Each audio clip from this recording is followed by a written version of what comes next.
अस्सलाम वालेकुम नाज़रीन किराम, पेशावर हाई कोर्ट की तरफ से एक बड़ा अहम फैसला जारी किया गया है। इलेक्शन कमीशन ऑफ पाकिस्तान को कहा गया है कि आपने हर सूरत कल तक बल्ले के ऊपर जो फैसला है, जो आपने महफूज किया हुआ है, वो फैसला आपने देना है। आपने बताना है कि पाकिस्तान तहरीक इंसाफ के पास जो उनका इंतखाबी निशान है बल्ला, वो उनके पास रहेगा या नहीं रहेगा।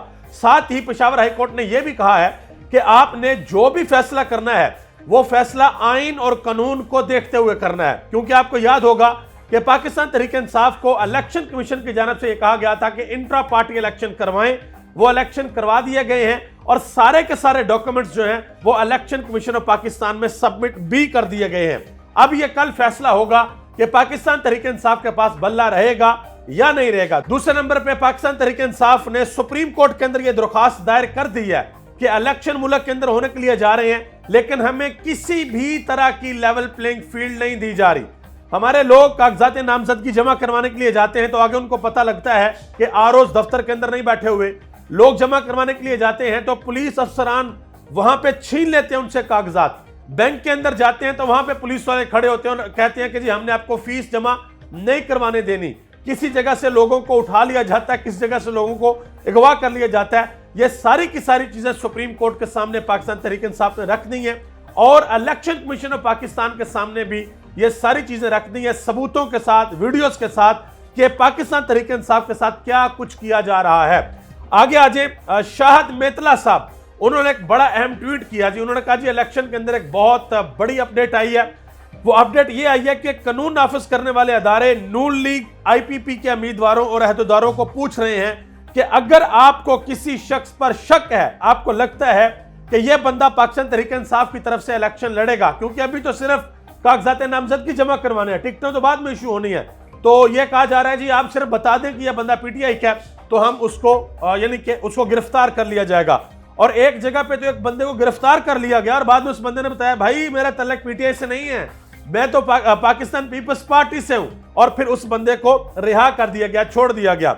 इसके अलावा एक और बड़ी अपडेट ये आई है कि परवेज इलाही की और शेख रशीद की आज अदालत के अंदर मुलाकात हुई है।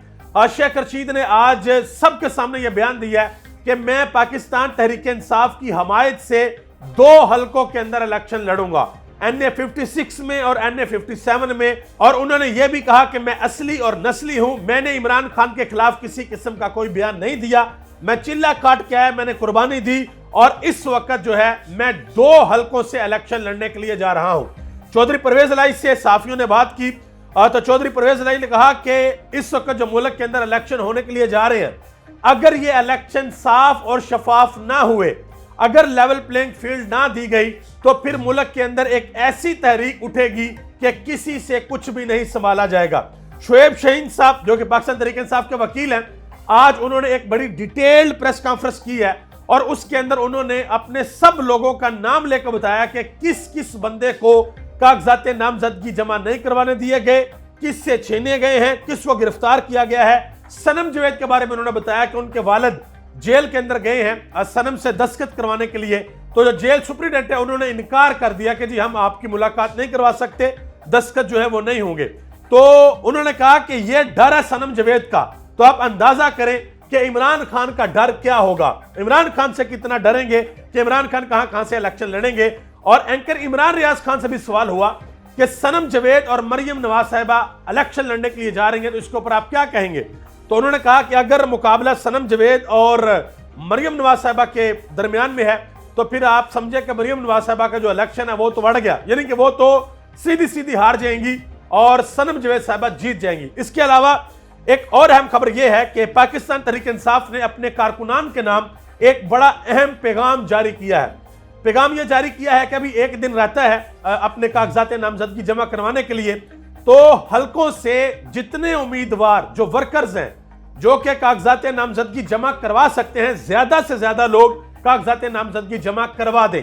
और ध्यान रखें कि आपने अपने साथ एक कवरिंग बंदा भी आपका होना चाहिए जिसके अपने कागजात नामजदगी जमा करवाने हैं। और यह भी कहा है कि कोशिश करें कि जो प्रोफेशनल वकला हैं उनकी टीम अपने साथ रखें, वो टीम जाए आपके साथ RO के ऑफिस और वहां पर जाके आप कागजात नामजदगी जो है वो जमा करवाए। और यह भी कहा गया है कि जो टिकट जमा करवाने की आखिरी तारीख है वो 11 जनवरी है, लिहाजा आपको बताने की जरूरत भी नहीं है कि हमने किस पार्टी से इलेक्शन लड़ना है। आप सिर्फ जाएं और जाकर आपने अपने कागजात नामजदगी जमा करवाने हैं। उसमें आपने ध्यान रखना है कि आपके जो असासे हैं, जो एसेट्स हैं, वो आपने अच्छे तरीके से शो करने हैं और बाकी जो भी कानूनी पेचीदगियां हैं उस पर भी आपने ध्यान से सब कुछ आपने कवर करना है। वकला उसमें आपकी मदद करेंगे। अंसार अब्बासी साहब ने एक बड़ा अहम ट्वीट किया। उन्होंने कहा जी जो हालात नजर आ रहे हैं उनके मुताबिक इस वक्त पाकिस्तान तहरीक इंसाफ ही पाकिस्तान की सबसे ज्यादा मकबूल सियासी जमात है और अगर level playing field Tehreek Insaf को मिलती है तो मुमकिन तौर पर पाकिस्तान तहरीक इंसाफ ये इलेक्शन जीत जाएगी। लाहौर से एक बड़ी खबर है, कौमी असेंबली की सीट है NA 128, वहां से पाकिस्तान तहरीक इंसाफ की तरफ से बैरिस्टर सलमान अकरम राजा इलेक्शन लड़ेंगे और उनके मुद्दे मुकाबल होंगे पाकिस्तान मुस्लिम लीग नून की तरफ से रोहेल असगर साहब। और लतीफ खोसा के बारे में भी एक बड़ी अहम खबर आई है कि वो गालिबन जो डिफेंस का इलाका है उस हल्के से वो इलेक्शन लड़ने के लिए जा रहे हैं और हो सकता है कि नवाज शरीफ के खिलाफ भी इलेक्शन लड़े। अभी इमरान खान के जो कागजात नामजदगी हैं वो जमा होने हैं, अभी हुए नहीं है, लेकिन इलेक्शन कमीशन ऑफ पाकिस्तान ने एक बड़ी गेम, एक बड़ी चाल चल दी है।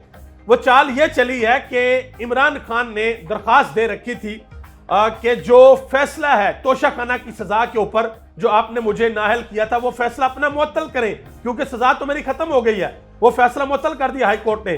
तो 11 दिसंबर को ये दरखास्त दी थी, अपने पास दरखास्त रखी और जैसे ही अदालत का टाइम खत्म हुआ उसके बाद फैसला सुना दिया गया और दरखास्त मुस्तरद कर दी गई। अब आगे 2 दिन छुट्टियां हैं अदालत की और 1 दिन रह गया है कागजात नामजदगी मुस्तरद जमा करवाने के लिए।